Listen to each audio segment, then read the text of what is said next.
এই সূরাটাকে বিষ্ণু ঈসা ইসলাম বড় পছন্দ করতেন। সাহাবাদেরকে একবার তেলাওয়াত করে শোনালেন, সাহাবারা চুপচাপ, ঠিক যেমন এখন আপনারা চুপচাপ। বিষ্ণু বললেন, আমি এই সূরাটা তোমাদের আগে জিনদেরকেও শুনিয়েছি। কাদেরকে?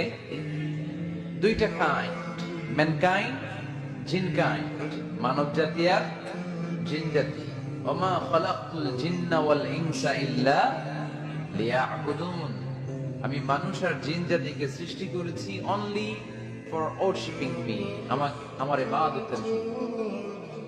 বিশ্বনবী সাহাবাদেরকে তেলাওয়াত করে শোনালেন, দেখলেন যে সাহাবারা চুপচাপ, কথা বলে না।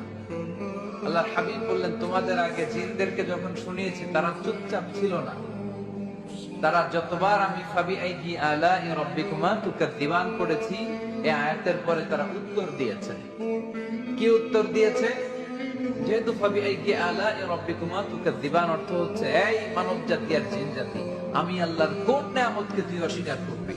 কোন নিয়ামতকে অস্বীকার করবি?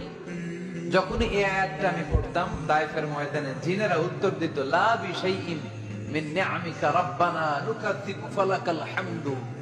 আল্লাহ, তোমার কোন নিয়ামতকে আমরা অস্বীকার করতে পারবো না। আমরা পুরো জিনের গোষ্ঠী আজকে ঘোষণা দিলাম, আল্লাহ তোমার কোন নিয়ামতকে অস্বীকার করার কোন জো আমাদের নাই, কোন সুযোগ আমাদের নাই। সকল নিয়ামতের প্রশংসার মালিক তুমি। তিনি কে?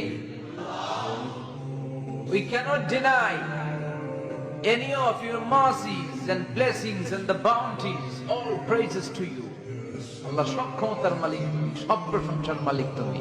একটা নিয়ামত অস্বীকার করার ক্ষমতা আমার নাই।